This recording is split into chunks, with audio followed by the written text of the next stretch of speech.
Antes de nós darmos início à leitura não, ao resumo do capítulo 15 e dos comentários, nós gostaríamos aqui de deixar registrado, para aqueles que forem também assistir depois, que nós estamos recebendo bastante perguntas no sentido de como participar das aulas ao vivo. Então, podem entrar em contato através do e-mail 10, o número 10, urecascavel@gmail.com, mandando um e-mail para esse endereço, dizendo que tem interesse, que nós entraremos em contato para passarmos a senha e o link e o dia do estudo, que é às quartas-feiras.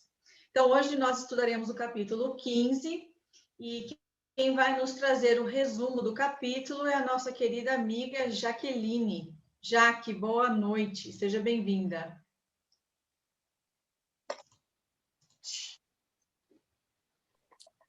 Boa noite, amigos. Boa noite. O capítulo 15 tem como título A Cidade da Justiça. Então, o grupo de benfeitores, em que Manuel Filomeno de Miranda fazia parte, estudava a possibilidade de realizar uma visita às furnas onde se refugiavam os espíritos denominados justiceiros. Olhavam uma tela e observavam os desenhos vivos da localização, que era conhecida pelos benfeitores Spinelli e Eurípides. As características daquele local que era observado por eles: pântano imenso, parte coberto por vegetação espessa e parte descoberto onde flutuava uma espuma escura. Era espantoso pelo empestar do ambiente, com uma névoa escura e compacta exalando odor pútrido. Aves de hábitos necrófagos e de tamanho exagerado voavam. Região sombria, na qual não penetrava luz solar. Na condição de guardas, havia seres disformes ligeiramente parecidos, com genótipos primitivos e peludos, segurando troços de madeira.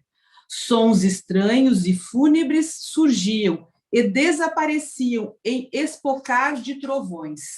Seres arqueados gesticulavam com todo o corpo, sem poderem articular sons que correspondam à comunicação verbal. Área com aspecto fantasmagórico e diluviano, pois aguaceiros constantes e gelados caíam sobre a região.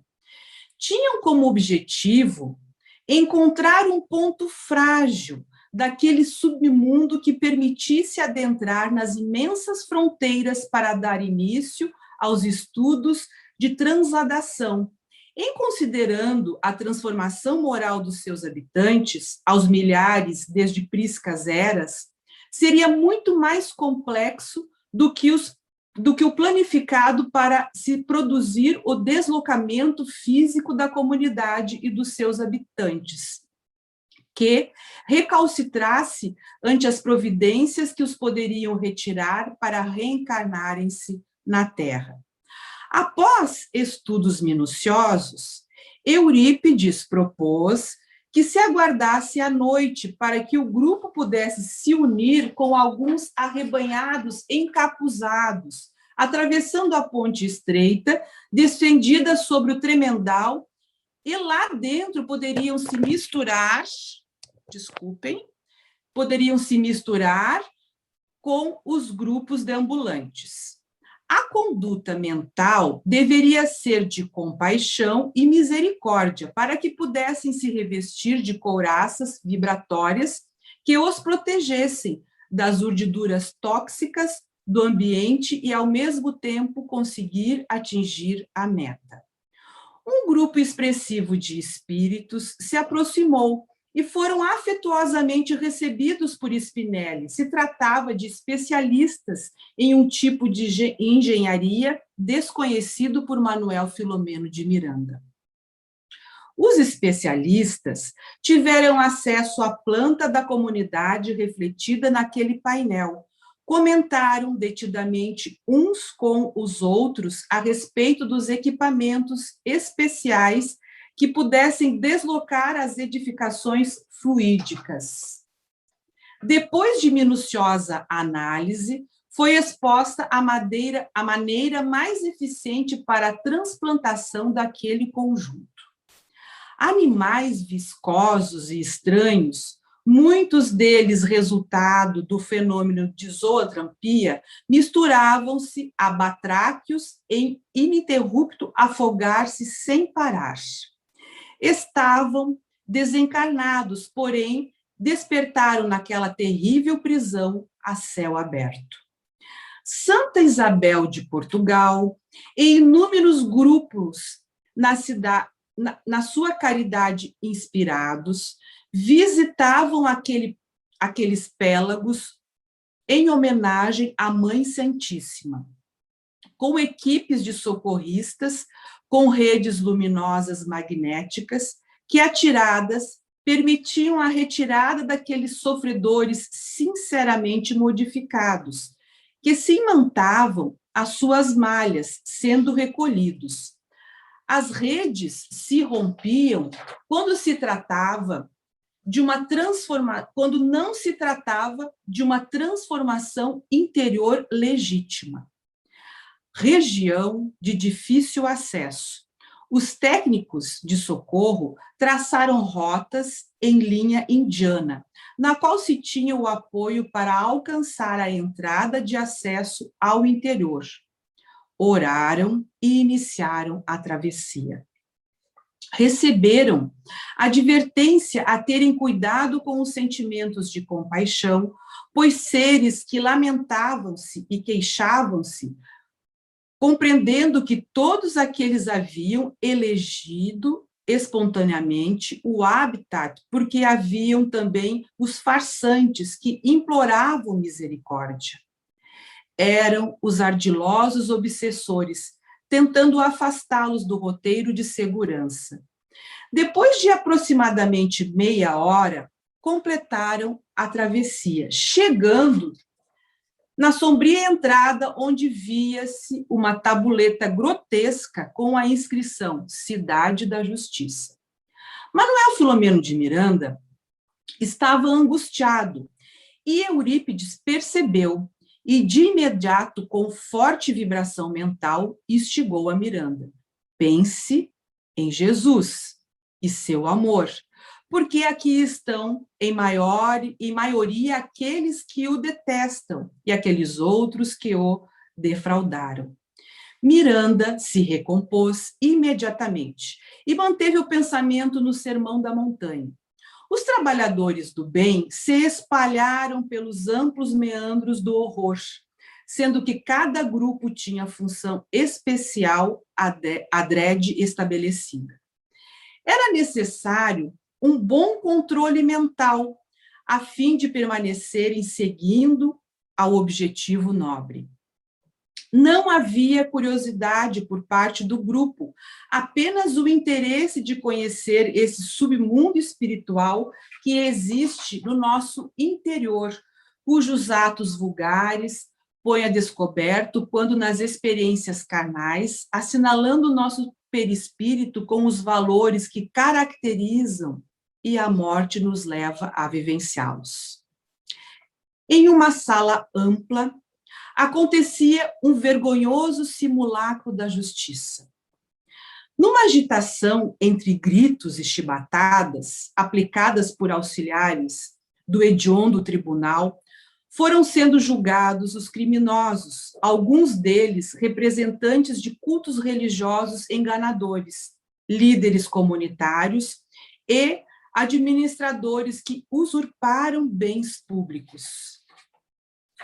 Espíritos deformados em processo degenerativo na aparência, quase inconscientes do que ali se passava, eram transferidos para outro ambiente, no qual seriam hipnotizados para completarem as modificações ideoplásticas.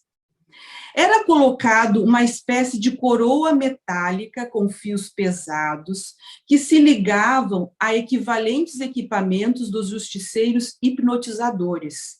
Estes emitiam uma força mental. Você é lobo. Todo você freme de forma lupina. Enquanto pequenas mudanças que traziam na face eram acentuadas, produzindo hipnoplastia. Seguindo em frente, viram verdadeiras celas em que feras se encontravam detidas. Eurípides esclareceu que em tempos graves dos movimentos guerreiros na Terra, essas entidades são liberadas e passam a contribuir com os horrores bélicos. Neste momento, em que uma tremenda obsessão coletiva avança pelo planeta, são incontáveis os espíritos desse mole moral, liberados na hedionda campanha de perversão dos sentidos e sentimentos, na pantomina do ódio contra Jesus e seus discípulos. Espalham meias-verdades, que são mais perigosas do que as negativas, porque transtornam o pensamento e a conduta das pessoas imaturas e ingênuas que ainda não se encontraram. Miranda percebeu que o grupo de trabalhadores do bem se destacava pela indumentária e a forma de comportamento, chamando a atenção de outros espíritos e logo começaram a ser seguidos por uma turbamulta. A aglomeração foi os empurrando para outro salão onde havia um estranho trono. A balbúrdia era terrível, assim como os odores do ar pesado e sombrio. Ao meio de 12 terríveis indivíduos lupinos estava um ser monstruoso carregado entre archotes. O chefe foi colocado ao trono. Miranda olhou para os semblantes de Eurípides e Spinelli. Neles encontrou serenidade superior e um suave brilho que lhe expressava a sintonia com Jesus. No instante em que a baderna parecia atingir o absurdo, captaram o pensamento vigoroso do mentor, que os convocou à confiança irrestrita no Pai de misericórdia. Uma harmonia sutil banhou o grupo e Miranda lembrou dos cristãos primitivos. Repentinamente, o silêncio se fez. O chefe, com aparência tribal e voz rolfenha e ameaçadora, os indagou. Quem são vocês e o que desejam aqui? Ademais, como se adentram em nossa cidade sem credenciais de autorização? Eurípides, fitando-os com um olhar de comiseração, respondeu: somos discípulos do Evangelho do nosso Senhor Jesus Cristo. E aqui vimos em seu nome dar notícias do seu reino. Gritaria estrondosa se fez e o chefe pediu silêncio. Prossiga, impôs o chefe com ira. Quais são as notícias? Sem alterar-se, Eurípides redarguiu.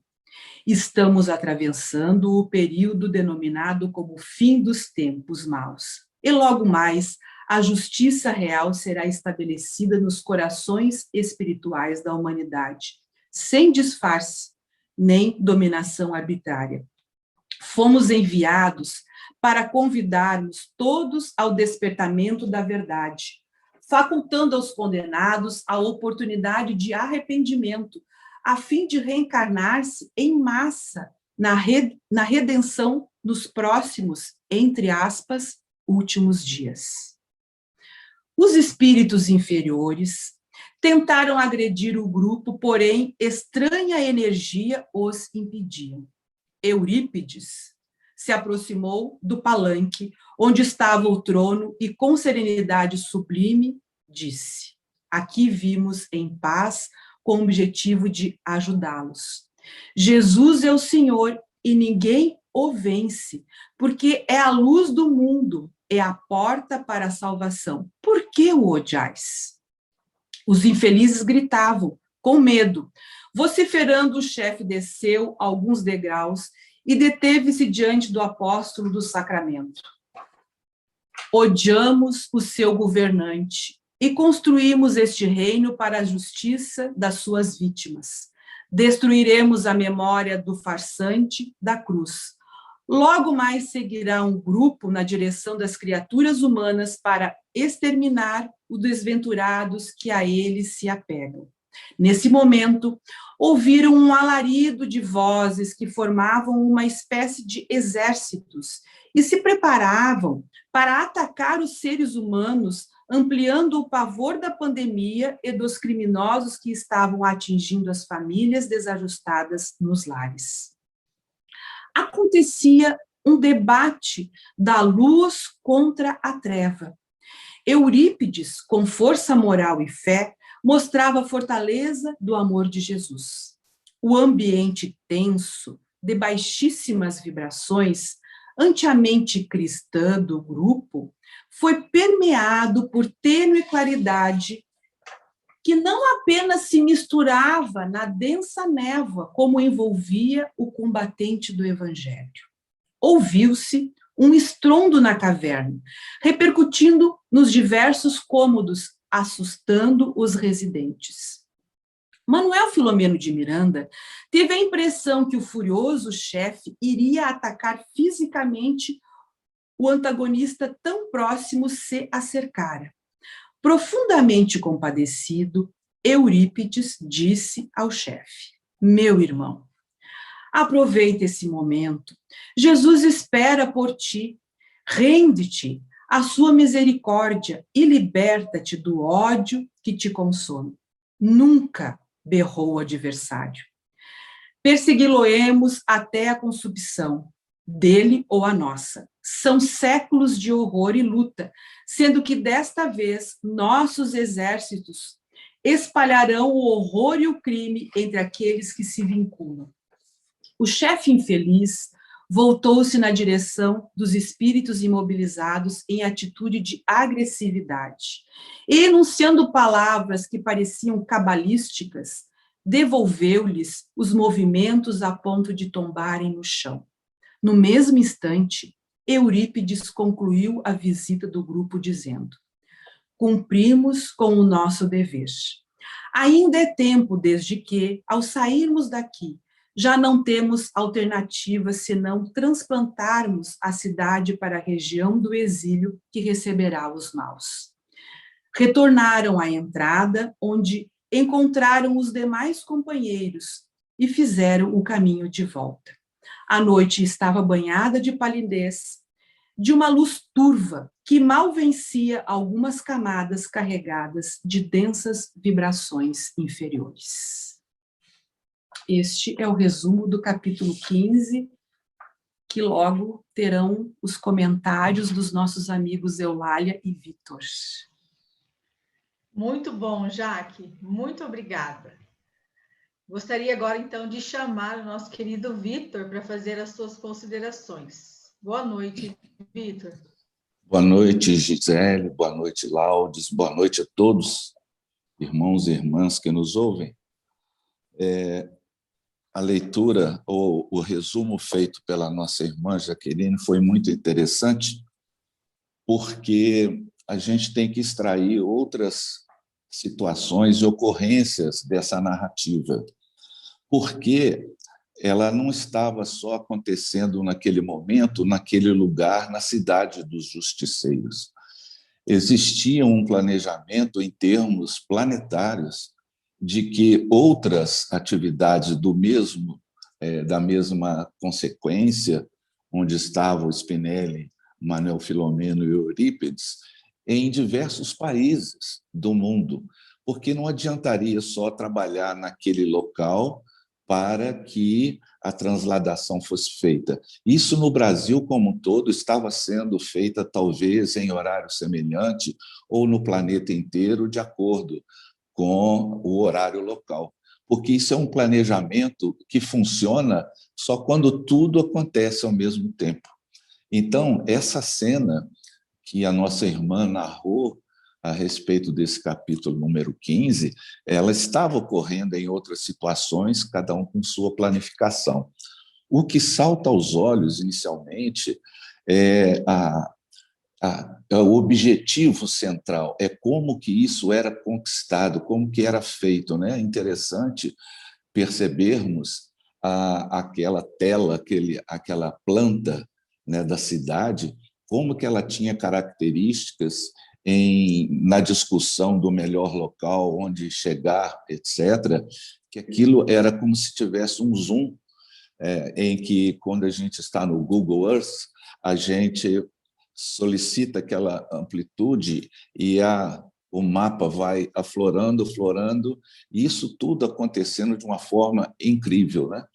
Mas o que chama mais atenção é que todas as narrativas na doutrina espírita, dos livros de André Luiz, do próprio Manuel Filomeno, da Ivone Pereira, à época, no caso do Memórias de um Suicida, narram esses ambientes espirituais mais ligados à perversão, mais ligados ao crimes hediondos, mais ligados às questões das corrupções, das drogadições, etc., e do morticínio, do poder. Eles têm essa característica comum, que é uma situação onde há tempestades, onde há vento muito frio, onde as aves, os animais são de características medonhas, deformadas, onde sempre existem aquelas condições de pântanos, de charcos, em que circundam aquela cidade. Todas as verberações, vamos dizer assim, que estão nos livros, mencionam esse tipo de característica, porque é própria do ambiente a questão do fétido, da situação do odor negativo, insalubre, as conversas, os sons guturais, os lamentos, as dores, isso fazem parte dessa construção, porque é a própria atmosfera dos seres que se reúnem naquela região ou naquelas regiões é que favorece esse tipo de construção.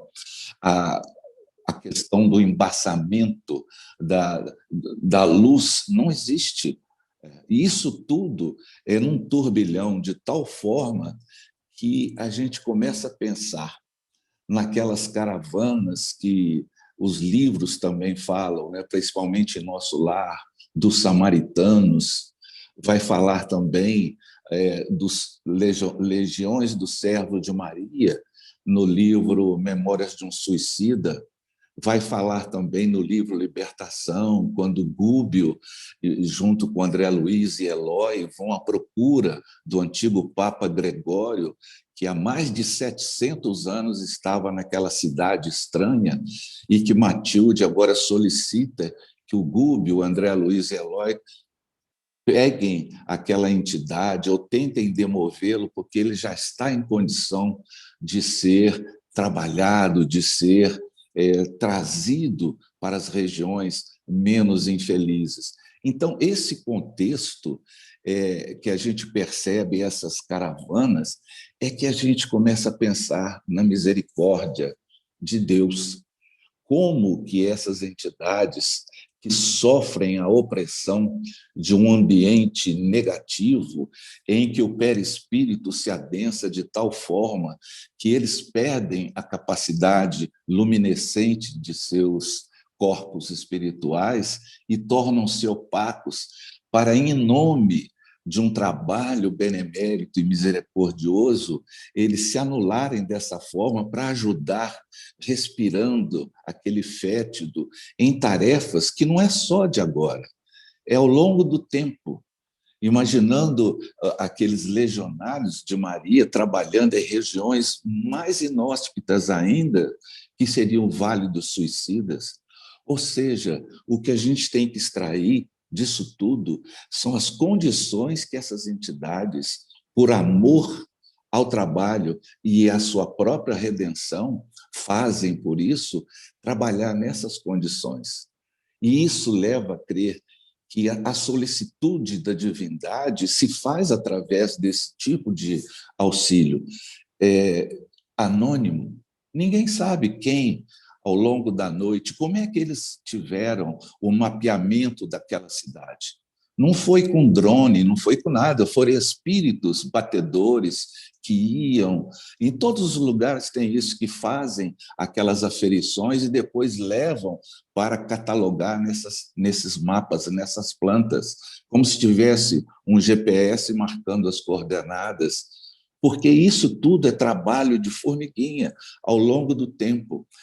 E essas entidades, esses núcleos vibratórios, já trabalham muito antes de Jesus. Com Jesus, então, essas cidades espirituais, principalmente, que imagina o trabalho deles, né? Colocando a processos obsessivos sobre Caifás, sobre Anás, sobre Herodes, sobre a multidão que, ao invés de preferir Jesus, preferiu Barrabás. Ou seja, era um processo obsessivo completo, desde a época de Jesus. Por isso que, com Jesus, essas colônias espirituais negativas, elas trabalhavam de forma ininterrupta, e até hoje. Então, foi muito importante a nossa companheira ter dito, no seu resumo, esses detalhes do frio, dos seres deformados, e que isso já vem de longe, porque é isso que acontece. Então, a gente vai aprender agora que, com essa transladação dessas regiões infelizes que estão no nosso planeta, de todo o orbe, não é só no Brasil, aí isso vai diminuir aquela intensidade vibratória que nós estamos sendo submetidos, ao passo que outras entidades estão reencarnando, e aí começa a equilibrar um pouco a situação em que novos ares, nova perspectiva vai surgindo no rumo do mundo de regeneração. Então, seria isso mais ou menos que eu queria dizer a respeito desse valoroso trabalho dos abnegados amigos espirituais e da solicitude divina para conosco em função desses mesmos trabalhos desses benfeitores. Muito obrigada, Vitor. Muito bom, como sempre. E a sua fala me remeteu àquela questão do Livro dos Espíritos, em que é dito que o inferno ou o céu é um estado de consciência, né? Que ele também fala ali no capítulo. Muito interessante. Muito obrigada. Então, agora nós passamos para a nossa querida amiga Eulália. Boa noite, Eulália. Boa noite, família querida. Estou muito feliz de poder retornar e de ver todos que ficamos aqui com a responsabilidade de fazer jus a tudo que a nossa Sueli nos ofereceu e, com certeza, ao lado de Manuel Filomeno de Miranda, vai coordenar essa tarefa que todos nos propomos. Nós vamos dar sequência a algumas reflexões a partir do parágrafo 60, que é uma grande advertência sobre a pandemia obsessiva, a obsessão coletiva que assola a humanidade. Então, nós remetemos todos ao livro Obras Póstumas, primeira parte, que fala das manifestações dos espíritos, no seu item 7, da obsessão e da possessão. O item 60 diz que, assim como um espírito investe sobre um indivíduo, muitos espíritos podem, simultaneamente, investir sobre uma multidão. Esse é o caráter, então, das obsessões em estado pandêmico. E nos faz lembrar que a época de Jesus está nesse mesmo texto, essa epidemia das obsessões era muito grande, o que promoveu grandes curas condição moral de Jesus, que ao se aproximar dos obsidiados em tantas situações, simplesmente os fazia afastar-se e recomendava sempre que aquela criatura que recebeu esse benefício passasse, então, a cuidar das suas atitudes, a não voltar a repetir as velhas atitudes. Mas também nós vamos a Gênesis, no seu capítulo 14, os fluidos, item 49, que nos fala que a obsessão e a possessão, a gente tem que lembrar que, a princípio, Kardec rejeitou esse termo possessão, porque dava a ideia de espíritos que substituíam outros espíritos encarnados, como se aqueles se afastassem definitivamente do corpo. Mas na Revista Espírita, dezembro de 1862, que fala o caso da senhorita Júlia, então Kardec analisando, e essa é uma característica ímpar do codificador, que ele não tinha o menor problema em rever as suas próprias posturas, as suas próprias posições. Então, quando ele bate com esse caso da senhorita Júlia, que ficava postada ao lado do próprio corpo, numa casa em que ela era uma trabalhadora, uma serviçal, e através dela se manifestava integralmente o espírito de um grande amigo daquela família, e ela achava engraçada, ela se divertia com as posturas que o corpo dela tomava, movido totalmente por essa entidade. Então, esse item 49, ele vem nos falar que a obsessão e a possessão, realmente, na maioria das vezes, ela é individual, mas pode ser epidêmica. E faz uma anotação, quando uma nuvem, lembram a nuvem de testemunhas a que se referiu Paulo de Tarso? Então, ali ele já nos chamava a atenção que nenhum de nós está protegido da vigília dos espíritos, sejam eles bons ou maus, sobre as nossas atitudes e principalmente sobre os nossos pensamentos. Então, quando uma nuvem de maus espíritos se abate sobre uma localidade, é como quando uma tropa de inimigos vem invadi-la. Olha o peso dessa imagem e o quanto ela nos permite entender toda a rota desse livro no rumo do mundo de regeneração.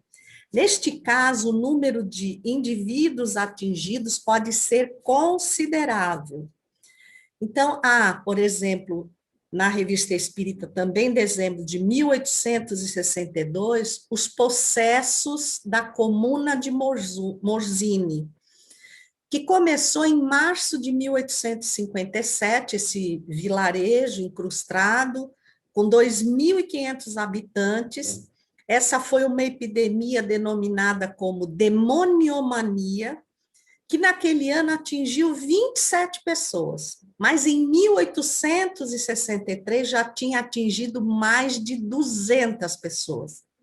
Então, foi algo, assim, muito chocante.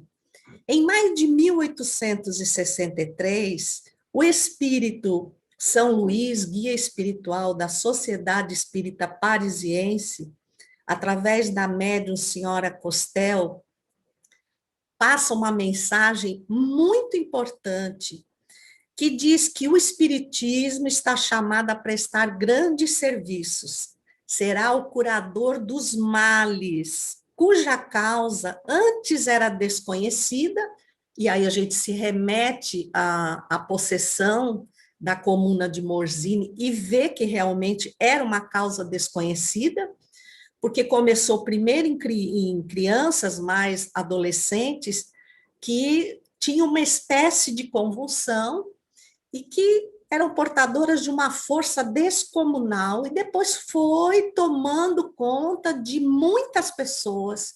Chegaram centenas de pessoas a serem conduzidas para a igreja e uma tropa de altas autoridades da igreja vieram de Paris tentar conter, através de um exorcismo, o que foi totalmente sem proveito. Ao contrário, gerou ainda mais revolta desses espíritos atuantes. Por quê? Porque faltava o que a Jaqueline destacou tão bem na descrição dela, o que Eurípides, o que Francisco Spinelli, quando Manuel Filomeno de Miranda e outros que o acompanhavam ficaram assustados com aquela condição. Por que eles não ficaram? Porque eles tinham a condição moral. Então, ali estavam munidos de rituais, mas não tinham a força moral, que é a única capaz de praticamente paralisar a ação dos espíritos que agem de forma obsessiva, como Manuel Filomeno de Miranda nos traz como uma categoria incrível. E o Espírito São Luís continua que a ciência fica impotente, muitas vezes, para diagnosticar aquele processo que toma conta de uma multidão, né? Começa a estabelecer um diagnóstico muito parecido em muitas pessoas, e a causa, como eles só procuram no campo da materialidade, não conseguem atingir. E o Espiritismo, ele vem promover a melhoria moral da humanidade, que é, por si só, a única verdadeira cura para a influência desses espíritos inferiores. Mas o que é muito interessante e vale a pena contar, para quem não me conhece, eu gosto muito de histórias, né? O parágrafo 61 fala das meia-verdades, o perigo das meias-verdades. E há uma historinha que o diabo tirou férias. Ele estava cansado, estava achando muito fácil influenciar os homens para o pessimismo, para a crueldade, então ele resolveu tirar férias. E trouxe com ele um assistente e um saco, um pequeno saco, como se fosse uma mochila às costas, e o assistente ficou muito interessado em descobrir o que tinha naquela mochila. Ele falou, você vai ver. Isso aqui é o equipamento que eu levo quando tiro férias, porque é o que mais me diverte. E ele chegou à Terra, começou a passear descontraidamente, aí chegou numa praça, tinha um tipo de uma manifestação que reunia pessoas da mesma ideologia. Então, vamos colocar aí nós, os espíritas, dentro das nossas casas espíritas. E aí ele chegou, tirou algo que o assistente não conhecia muito bem e atirou ao meio da população. E ele disse, mas o que é isso que o senhor atirou? Ele disse, é uma meia-verdade. E o que isso vai fazer? Isso vai fazer um estrago muito maior que a mais cruel mentira. E em poucos minutos, aquela multidão que parecia muito envolvida, muito pacífica entre si, começou uma brava discussão e a briga entre eles mesmos. E aí o diabo explicou.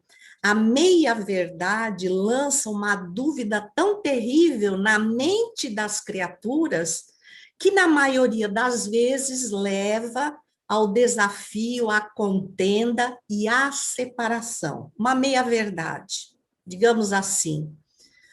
Eu vou usar a Jaqueline, que ela é uma irmã muito amada, eu sei que ela não vai se incomodar. Gente, vocês conhecem a Jaqueline? Nossa, é uma pessoa que eu tenho aqui no meu coração, vocês não imaginam.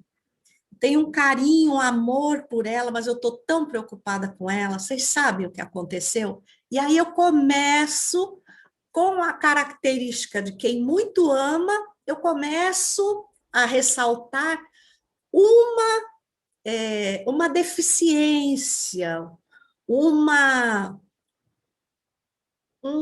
relevo de de um defeito que a Jaqueline tenha, que com certeza deve ser infinitamente menor que o meu, né? E aí eu ressalto, como quem diz, olha, eu não estou falando mal da Jaqueline, eu estou falando com a preocupação de quem ama a Jaqueline. E eu desfoco a atenção das pessoas do que a pessoa tem de bom para aquilo que supostamente ela tem de mal. Essa é a meia-verdade. E isso, a gente tem que honrar a memória da Sueli, foi algo que ela sempre falou muito em relação a nós espíritas, dentro das nossas casas, do movimento espírita.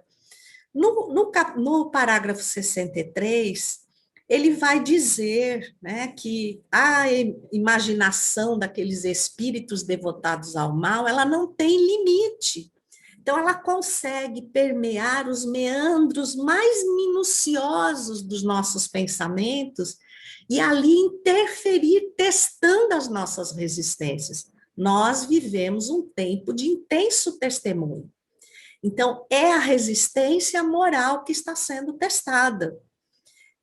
Nossa benfeitora Maria do Rosário tem uma mensagem no livro A Conquista da Felicidade, que é uma terra feita de amor, e ela diz que só vai amanhecer numa terra feita de amor quem tiver absoluta certeza do bem. Não dá para ser mais ou menos convencido pelo bem, porque senão a meia-verdade vem e você se entrega novamente ao mal. Então a gente tem que estar com uma resistência moral bem colocada, bem forte. E aí ele diz que há situações em que a divindade vai intervir, vai interferir e vai promover como último ato os expurgos coletivos, que neste livro nós estamos vendo que não é apenas dos encarnados que vão para outro planeta primitivo, mas também dessas colônias, dessas cidades, tipo a dos justiceiros, que vai ser transplantada para ambientes condizentes com o trabalho a que eles se entregam, que é um trabalho totalmente contra Jesus. E a gente convida para ver o Livro dos Espíritos, Leis Morais, na quinta lei, no quinto capítulo, que é a Lei de Destruição, a pergunta 756, que vai, então, dizer que chega no limite de todas as possibilidades, a Terra avança e os espíritos que, infelizmente, não estiverem adequados ao projeto de Jesus, precisam se locomover para aquele local em que eles serão, então, encaixados. Mas, a partir do parágrafo 64, nós vamos viver aquela questão do quase julgamento naquele salão. E aí nós rememoramos o livro Transição Planetária, o livro Amanhecer de uma Nova Era, ambos, vejam que interessante, ambos têm um capítulo com o mesmo nome, no Transição é o capítulo 20 e no Amanhecer é o capítulo 10, o enfrentamento com a treva. Então vejam há quanto tempo o espírito Manuel Filomeno de Miranda vem nos alertando da necessidade ímpar de nos movimentarmos para colocar em prática o excesso de teoria que estamos empoeirando nessa biblioteca, né? Que deveria estar servindo de exemplo no dia a dia, agora mais ainda, com as nossas casas fechadas, com as nossas mediúnicas paradas, lembrar que o intercâmbio entre os espíritos não cessa nunca, é ininterrupto. Então, nós temos que estar vigilantes, né? Jesus disse vigiar e orar, então, o vigiar é atentar. E, por fim, eu peço a vocês, né, não podemos deixar, o livro Obsessão, Desobsessão, Profilaxia e Terapêuticas Espíritas, da nossa Sueli Calda Schubert, o capítulo 13, eu depois vou fotografar a matéria e vou enviar para a Gisele, que é a ação dos obsessores contra os grupos espíritas. E ela adverte com muita clareza, fazendo de base o capítulo 29 do Livro dos Médiuns, que é o Reuniões e Sociedades Espíritas, que nós precisamos estudar muito. Ela ressalta que toda e qualquer atividade nobre que tenta libertar as criaturas do jugo das paixões inferiores será objeto das investidas do mal.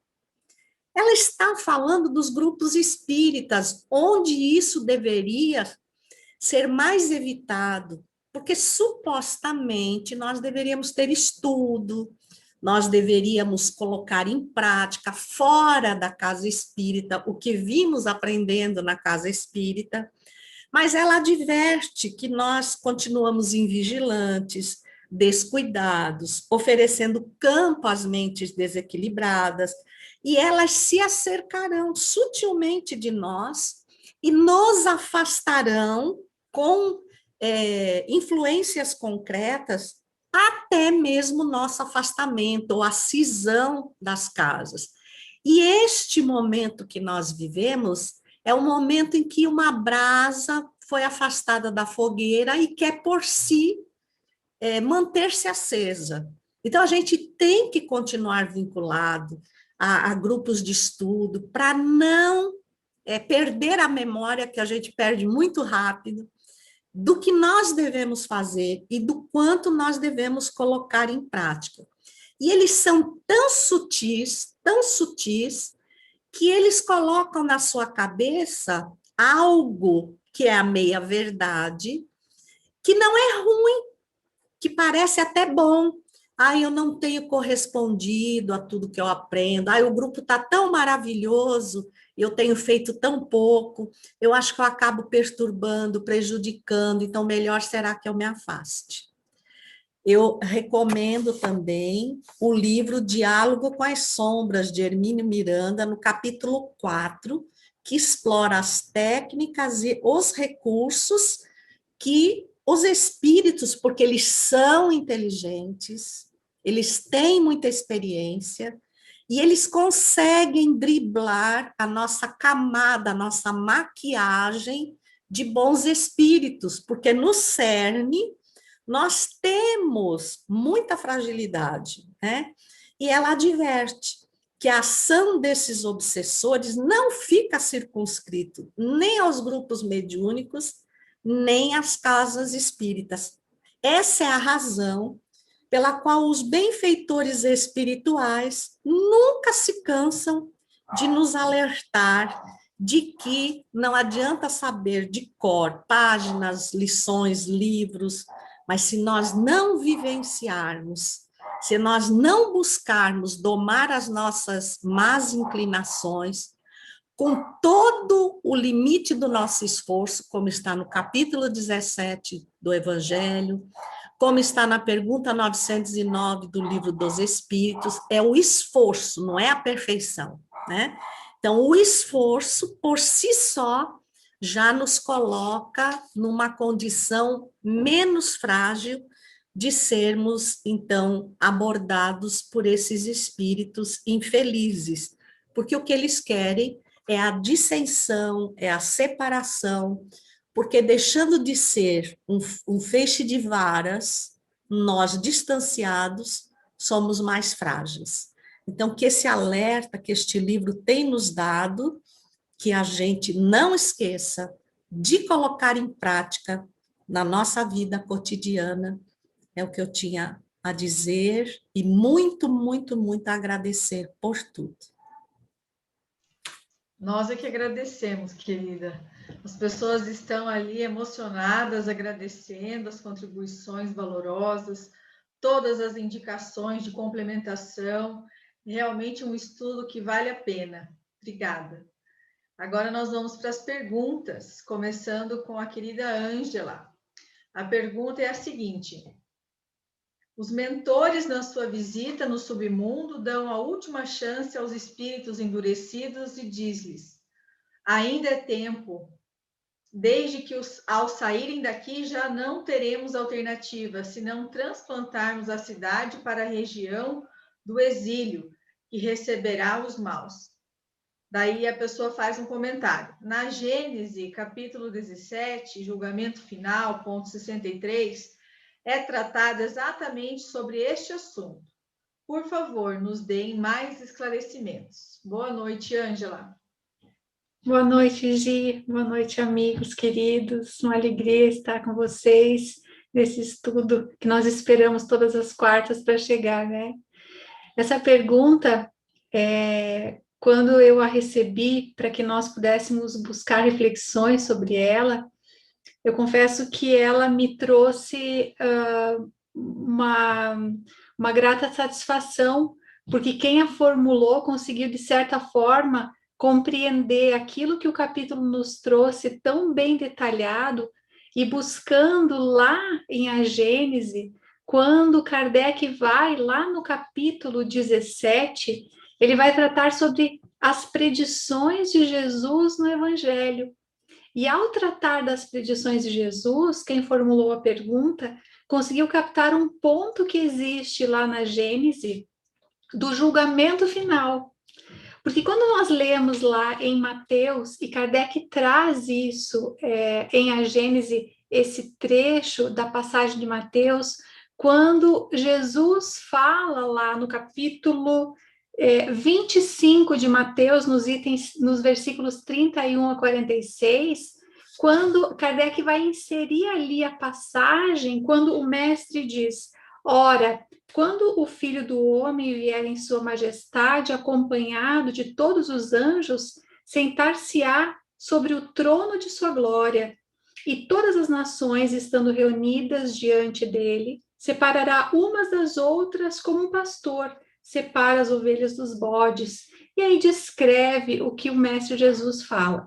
Mas ao descrever isso, Kardec vai depois trabalhando essa ideia do que seria esse julgamento final, que é o que quem formulou a pergunta conseguiu entender. E se nós pensarmos nessa ideia de julgamento, quando nós não tínhamos essa ideia que o Consolador nos trouxe, as concepções da vida, da imortalidade, seria difícil nós pensarmos que em algum momento toda a criação divina chegaria numa fatalidade em que tudo que foi construído seria aniquilado, e chegaria um momento em que, então, alguns seriam os julgados, mas alguns seriam colocados a um lado, outros ao outro, de acordo com as suas construções, mas não estabelecendo critérios, porque como nós entenderíamos quando Kardec nos fala, aqueles que estariam chegando na hora do julgamento, se eles fossem criados naquele momento, quais teriam sido as oportunidades que eles tiveram para, como os outros, caminharem, se desenvolverem? Então, Kardec vai sinalizar as mulheres que estiverem ali naquele momento, gestando aqueles filhos que chegariam no momento do julgamento. Então, vejamos que antes do Consolador prometido, antes desse consolo que nos traz esclarecimento, nós teríamos dificuldades de compreender essa passagem do Mestre.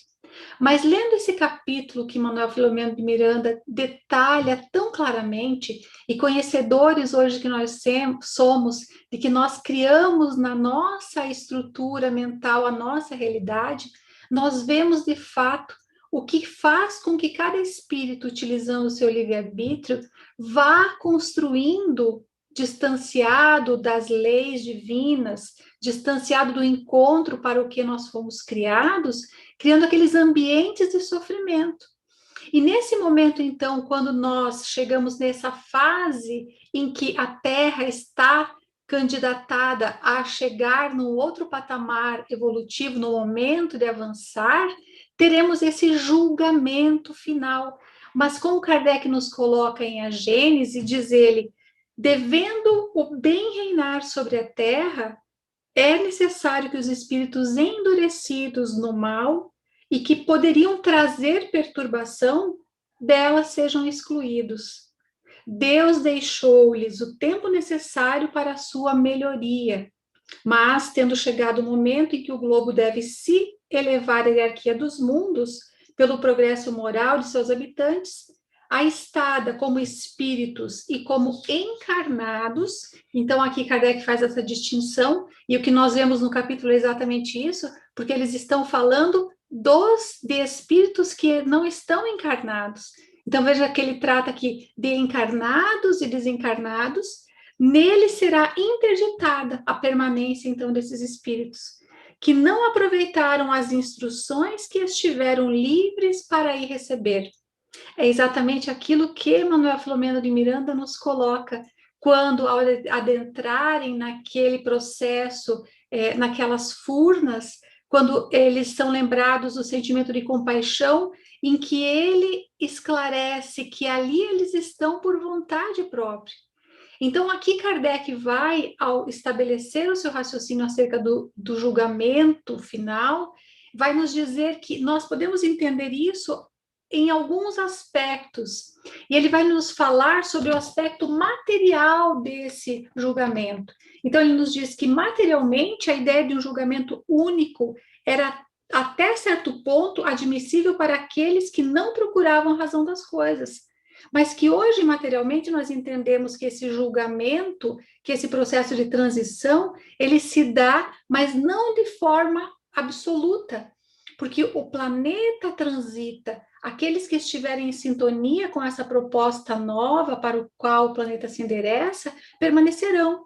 Mas aí nós vemos que espiritualmente ou materialmente, é onde Kardec coloca no item 66, seguindo o seu raciocínio, diz ele que moralmente um julgamento definitivo e sem apelação é inconciliável com a bondade infinita do Criador, que Jesus nos apresenta sem cessar como um bom pai.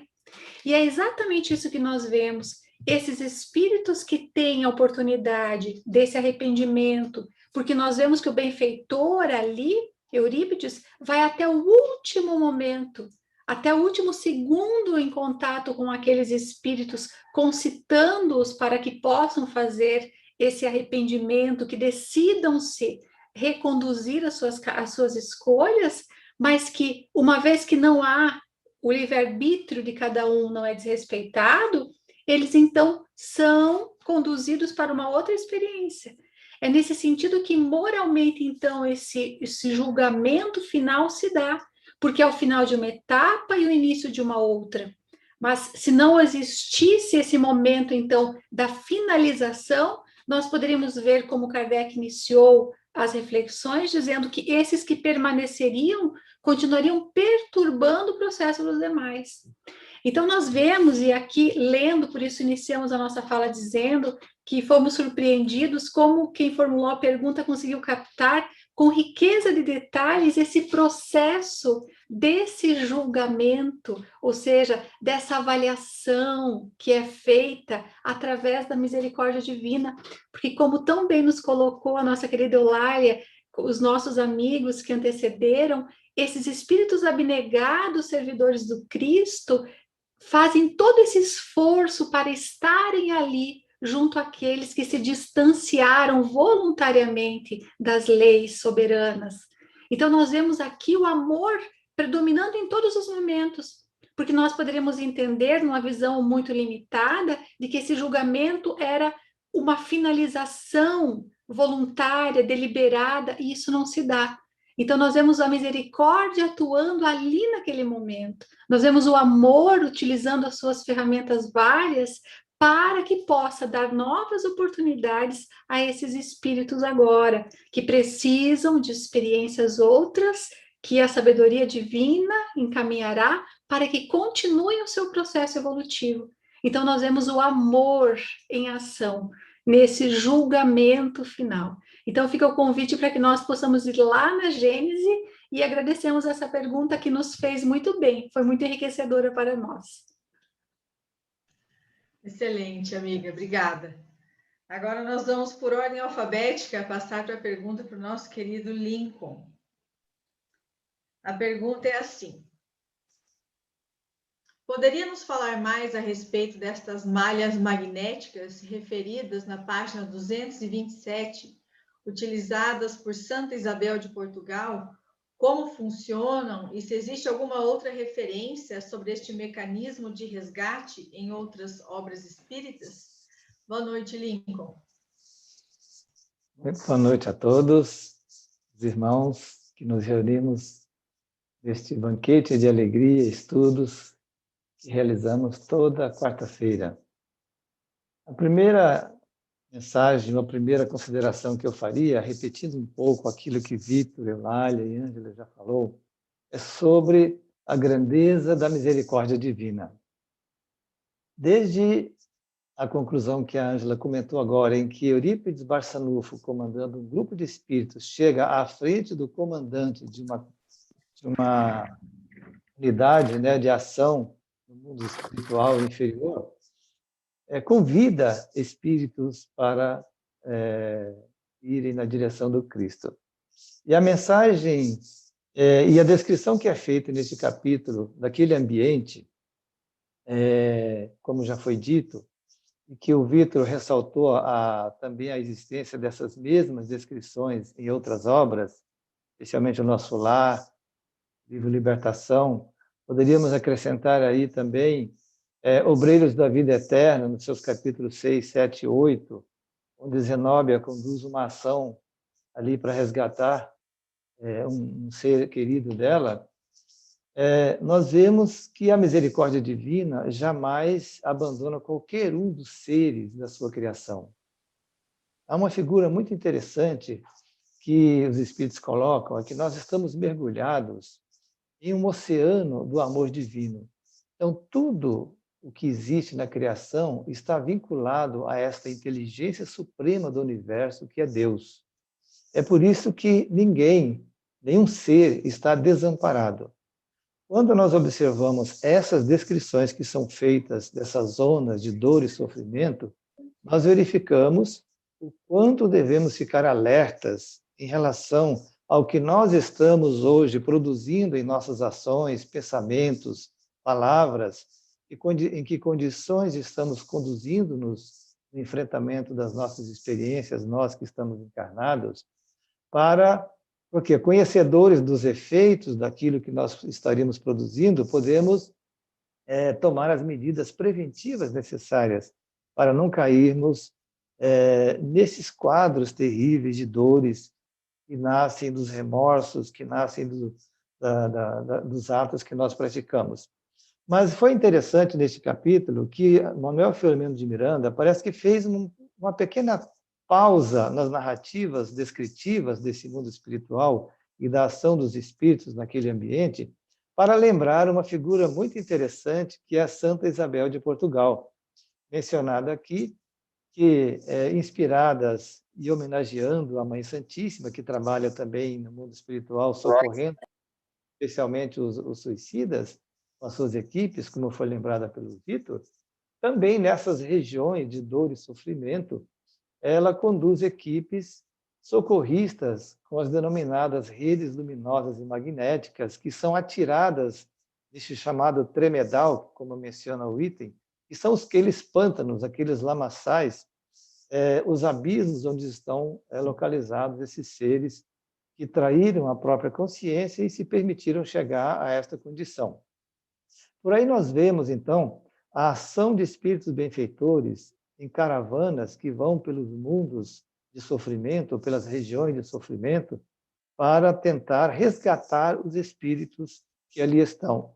E o fenômeno aqui colocado é muito interessante, porque ao atirar-se esta rede luminosa sobre aquele ambiente, sobre aqueles pântanos, uma quantidade grande de espíritos procuram segurar-se a ela para serem retirados daquele local. Porém, foi destacado por Manuel Filomeno que somente aqueles sofredores sinceramente modificados e que se imantaram aquelas malhas são retirados daquele ambiente. Aqueles que não demonstraram ou que não tinham uma condição de uma transformação legítima, quando eles se agarravam a essas redes, e essa rede se rompia, ela se rasgava e aquele ser retornava ao seu local onde ele estava. Então, vemos aqui, ao mesmo tempo que a misericórdia divina nos convida para nos restabelecermos a própria consciência, nós verificamos que isso depende também do mérito de cada um de nós. E esse mérito é conquistado pelo arrependimento daquilo que nós provocamos, pelo início de uma reflexão mais nobre sobre a vida, pela nossa capacidade de orar de uma forma sincera e rogando o socorro divino. Então, esses elementos que são colocados pelos espíritos, esses instrumentos que são colocados, são elaborados naturalmente pelas mentes superiores desses socorristas que ali lançam esses instrumentos. Mas o que fica patente para todos nós? Por que esses espíritos chegaram a esta condição?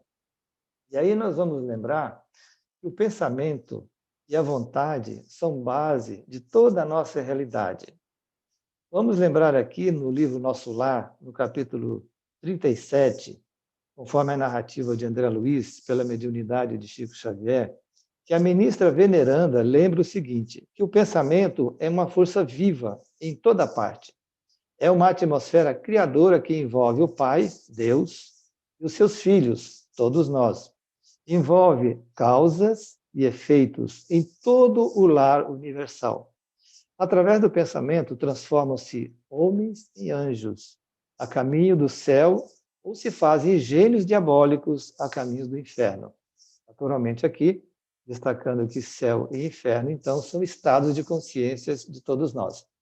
Quando ela nos lembra desta realidade, nós vamos verificar que todo o efeito produzido e que nos leva a sofrimentos e a dores, nascem de causas que foram sendo produzidas ao longo das nossas experiências, pela elaboração dos nossos pensamentos, que geram ideias, que promovem ações, atitudes e assim por diante.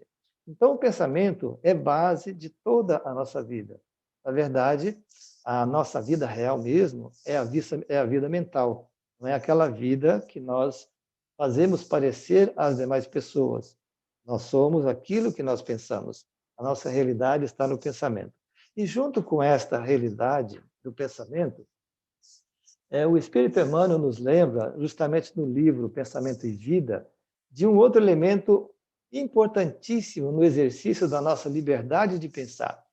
Porque até para pensar nós precisamos fazer a nossa vigilância, como nos recomendou o próprio Cristo.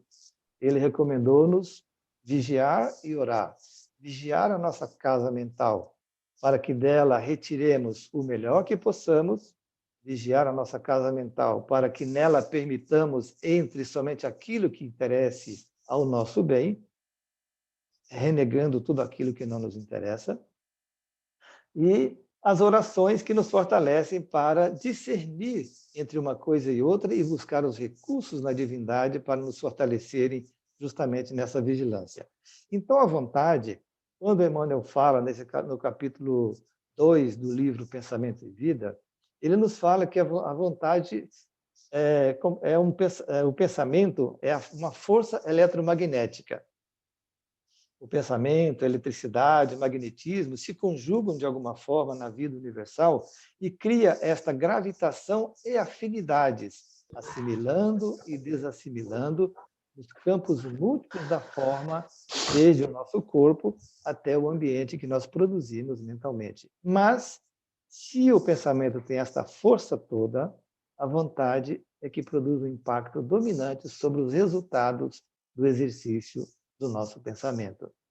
Então, ao exercitarmos o nosso pensamento, vamos fortalecer a nossa vontade, naturalmente, na direção do bem, para que o bem conduza, através da nossa vontade, para os melhores resultados que possam produzir no futuro uma colheita que decorre da plantação melhor que possamos fazer no presente, e não alcançarmos aqueles elementos de perturbação que possam conduzir à infelicidade nossa.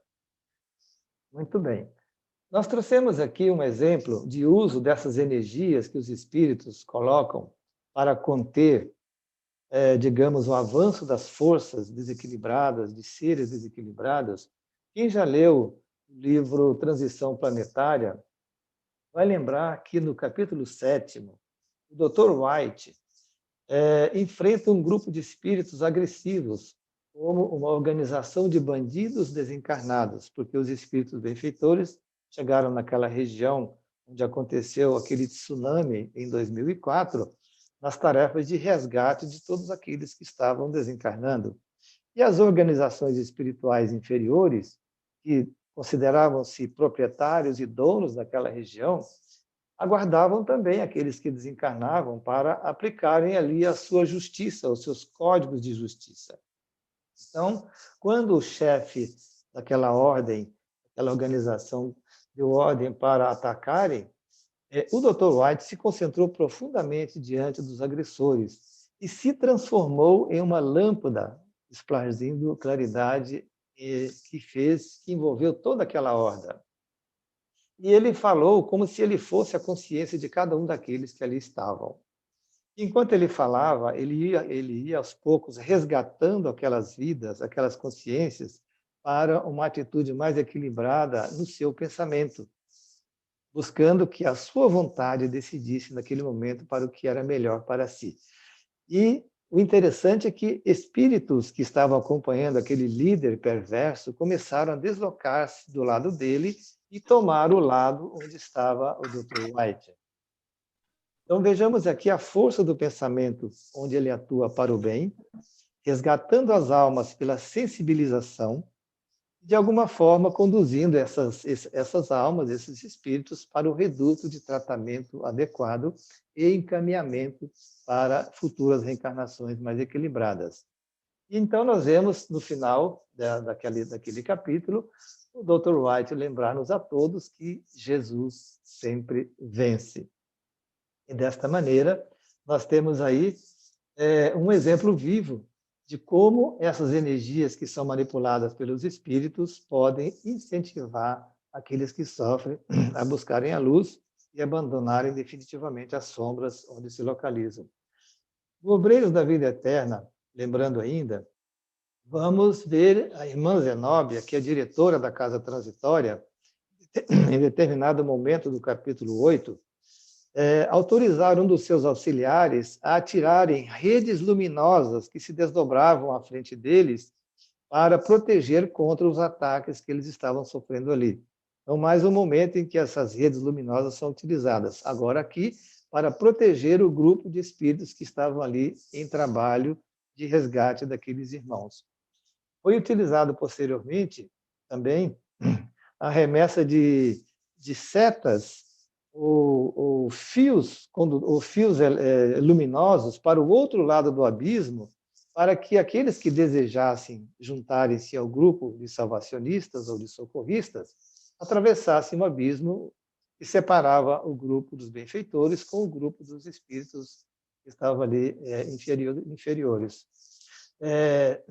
Mas a ação do líder desse grupo foi tão forte e hostilizou tanto aqueles espíritos que queriam atravessar que nenhum deles atravessou. Então, aparentemente, houve um fracasso em relação a essa tentativa, mas é só para demonstrar que eles não desistem de resgatar essas almas que estão em sofrimento.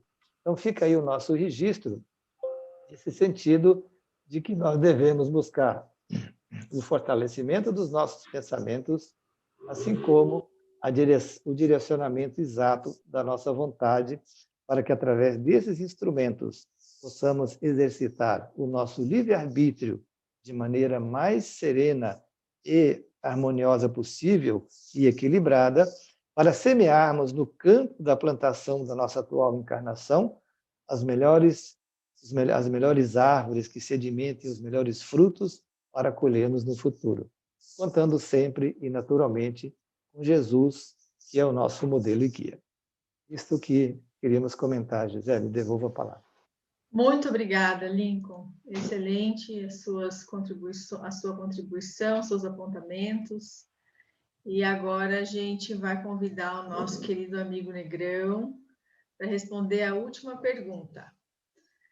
No centro que frequento, chegou assim, né? Tivemos muitas comunicações e reuniões mediúnicas realizadas antes do início da pandemia, de que várias colônias no plano espiritual vinham sendo desfeitas devido às mudanças necessárias para o planeta Terra em mundo de regeneração. Na página 225 fala-se nos estudos de transladação destas regiões e do deslocamento físico das mesmas. Poderia aprofundar mais sobre estes processos? Essas cidades serão desfeitas ou apenas transferidas para outras regiões? Boa noite, Lincoln. Desculpa, boa noite, Negrão. Boa noite a todos, boa noite, Gisele. É uma pergunta que a gente não encontra uma resposta objetiva, né? Pelo menos naquilo que eu pesquisei. Então, para responder esta questão que foi levantada, eu procurei uma série de informações e que eu vou montando o meu raciocínio em cima dessa pesquisa que fiz, para que nós possamos, então, concluir em termos de resposta para quem fez esse questionamento. Eu acho que o primeiro aspecto que nós temos que analisar é que no Evangelho de João, no capítulo 14, nos seus versículos 1 e 2, está assim: não se turbe o vosso coração. Credes em Deus. Crede também em mim. Na casa de meu pai há muitas moradas. Se assim não fora, eu vou-lo teria dito. Então, neste trecho do Evangelho, Jesus fala pela primeira vez sobre as muitas moradas na casa do Pai. Allan Kardec, na pergunta 65, ele questiona o Espírito Verdade, colocando o seguinte questionamento: são habitados todos os globos em que se movem no espaço? A resposta que ele recebe: sim, e o homem terreno está longe de ser, como supõe, o primeiro em inteligência, em bondade e em perfeição. Entretanto, há homens que se têm por espíritos muito fortes e que imaginam pertencer a esse pequeno globo o privilégio de conter seres racionais, orgulho e vaidade. Julgam que só para eles criou Deus do universo. E aí Kardec vai fazer uma série de comentários após a pergunta, e ele diz o seguinte: Deus povoou de seres vivos os mundos, concorrendo todos esses seres para o objetivo final da providência.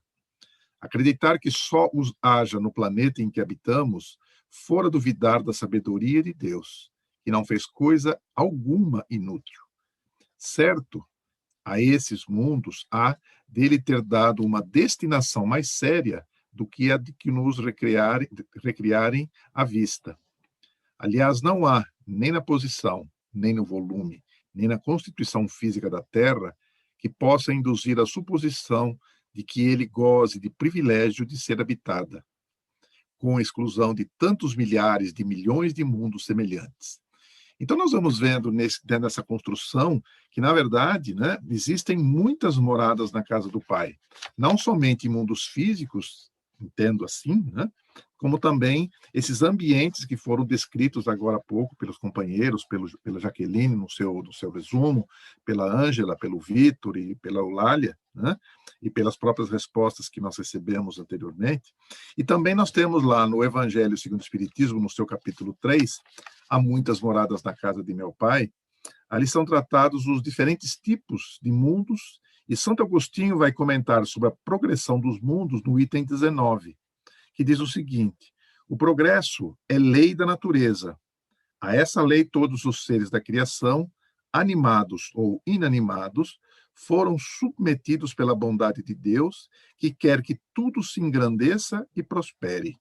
A própria destruição, que aos homens parece o termo final de todas as coisas, é apenas um meio de se chegar pela transformação a um estado mais perfeito, visto que tudo morre para renascer e nada sofre o aniquilamento. Esses então, são, como foi colocado também agora há pouco, são mundos psíquicos onde os seres se aglomeram, são direcionados pela espiritualidade, por afinidade, por semelhanças, pelos seus campos vibratórios, e onde estiver o teu coração, aí estará onde estiver o seu tesouro, aí estará o seu coração. Então nós percebemos que esse ajuntamento, se eu posso usar esse termo, essa aglomeração, se dá então por essas duas condições, ou pela afinidade e de semelhança dos campos vibratórios. Quando nós vemos ali na coluna Nosso Lar, é uma coluna que se ajusta por essas afinidades, pelo que nós estudamos, né? Uma colônia é como se fosse uma micro-região de um estado. Vamos pegar o exemplo, o nosso estado, o estado do Paraná, e podemos usar qualquer região, né?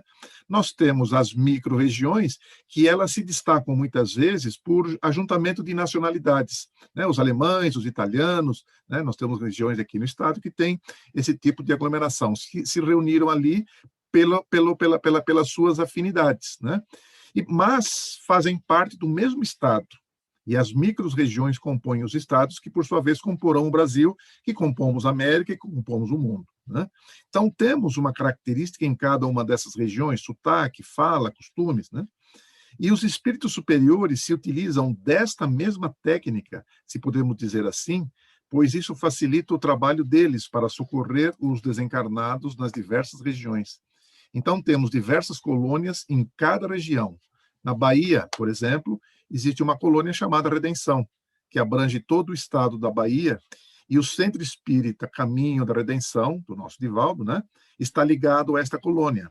Esta foi uma informação que eu pesquisei e que está num trabalho que o Raul Teixeira fez alguns anos atrás, está disponível no canal FEP, que ele fez na cidade de União da Vitória, que trata exatamente de colônias espirituais. Então, ao lermos a pergunta, que definição se pode dar aos espíritos, né?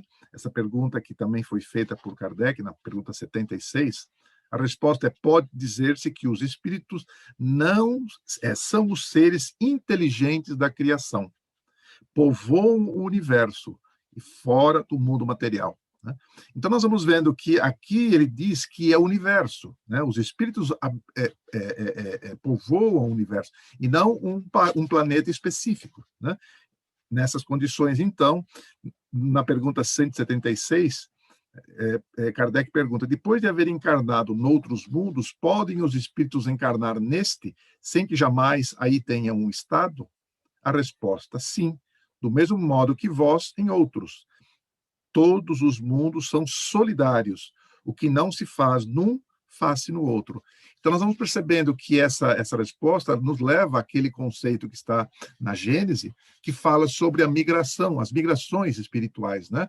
Então, essas migrações, elas estão sempre acontecendo em função dessas afinidades, dessas semelhanças que nós comentamos. Então, nós somos esses habitantes do universo e os mundos estão articulados entre si. Então, um interfere no outro no sentido de que se auxiliam, né?